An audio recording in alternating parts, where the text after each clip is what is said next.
Bienvenue à tous et merci chef d'avoir accepté notre invitation pour participer à cette rencontre sur la pâtisserie végétale. On est ravis de vous avoir. Alors vous voyez, on est quand même assez nombreux, c'est sympa. C'est bien, hein. Merci, bonjour à toutes, bonjour à tous. Je suis content de pouvoir échanger avec vous parce que je pense que vous avez certainement plus d'expérience sur la pâtisserie végétale que moi. Pour moi, je me considère en apprentissage de la pâtisserie végétale parce que c'est quelque chose sur lequel j'ai commencé à travailler il y a quelques mois, mais je pense que vous en savez certainement plus que moi. Du coup, chef, moi j'aimerais bien qu'on commence par parler de vos créations véganes que vous avez démarrées juste avant le confinement, puisque vous avez fait cette collaboration avec Nicolas Cloizeau de la Maison du Chocolat pour proposer deux créations véganes. Déjà, qu'est-ce que ça devient suite au confinement, puisque l'opération devait durer jusqu'à mi-avril et fin mai? Qu'est-ce que ça devient? Ça va reprendre à l'issue du confinement jusque, à mon avis, fin juin ou mi-juin. Et en fait, la Maison du Chocolat m'avait proposé une collaboration et j'ai commencé à discuter en août, fin août avec Nicolas Cloizeau. Et Nicolas avait travaillé sur des chocolats qui sont quasiment véganes. Et donc, bon, je me dis que je trouvais que c'était intéressant, donc je l'ai un peu fait parler sur le sujet. Et puis, chemin faisant, j'ai regoûté ces chocolats véganes et je me suis dit, mais faire un gâteau pour la Maison du Chocolat, un gâteau au chocolat, qu'est-ce que ça va apporter de plus? Il faut essayer d'aller sur un autre sujet et apporter quelque chose de différent de ce qu'on fait d'habitude. Sinon, ça n'a pas d'intérêt, ça ne fait pas de sens. Et en regoûtant une deuxième fois ces chocolats véganes, parce qu'ils sont vraiment très bons.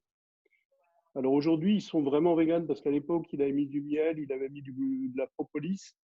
Et aujourd'hui, il a retiré. Et aujourd'hui, ils sont vraiment véganes, mais ils ne les vendent pas comme ça. Ils les vendent comme étant bien-être. Et je trouve que c'est dommage parce que pour moi, ils sont aussi bons que leur chocolat classique. Et enfin, il y a vraiment une dimension supplémentaire et qui peut correspondre aussi à un public. Et en les regoûtant, je me dis, mais en sortant de la Maison du Chocolat, de leur atelier, je me dis, mais il faut vraiment travailler sur la pâtisserie végane. Je trouve que c'est vraiment un axe d'avenir et je pense que dans les pâtisseries classiques, dans le futur, on aura plusieurs choses. On aura bien sûr toutes les pâtisseries qu'on sait tous faire et très bien faire. On aura aussi des pâtisseries véganes, on aura des pâtisseries que ça correspond à l'évolution du goût du public et que on peut monter et descendre. Pour moi, ça doit faire partie d'une offre pâtissière.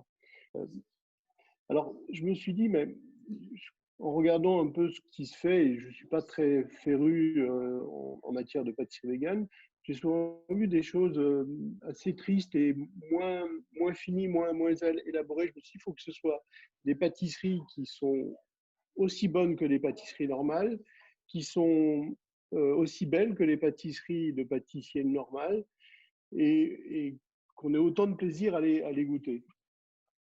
Donc, dans le registre de la Maison du Chocolat, il y a un bonbon au chocolat que j'aime bien qui s'appelle Noir de Cassis.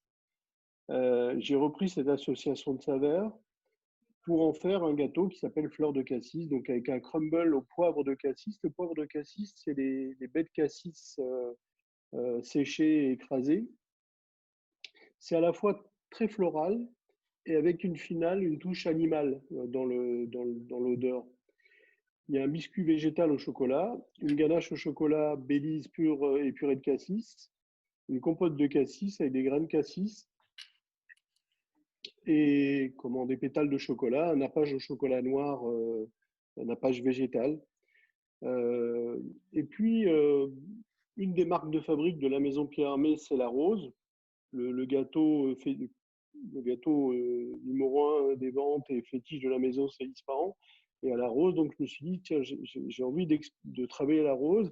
J'avais imaginé déjà, j'avais travaillé déjà sur cette idée d'associer amandes, chocolat au lait et rose. Et donc j'ai commencé à réfléchir à un gâteau végétal. Donc c'est une pâte sucrée végétale, donc sans gluten. Les deux gâteaux sont également sans gluten. en fait, j'ai pas cherché à les faire sans gluten, mais une fois que la recette a été quasiment aboutie, il y avait enfin, un biscuit dans lequel il y avait du gluten et j'ai retravaillé avec l'équipe pour comment essayer d'enlever le gluten et donc pour pouvoir avoir deux produits à la fois vegan et sans gluten. Je trouvais que c'était pas nécessaire d'avoir du gluten. Donc ce gâteau, il est pas de sucré végétal, donc sans gluten, ganache au chocolat au lait d'amande à la rose. Donc, le chocolat au lait d'amande, c'est un chocolat que j'avais goûté en début d'année 2019.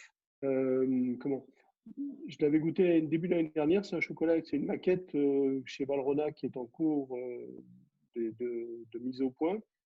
J'en avais goûté d'autres, je crois aussi comment le monsieur qui fait l'inola, je ne le vois plus. Si. Daniel. Daniel, voilà. Et puis j'ai travaillé donc avec celui de Valrhona.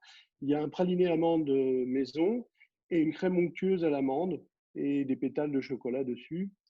Les deux gâteaux sont pour moi très bons, ils sont appétissants et ils ont eu beaucoup de succès dès le lancement.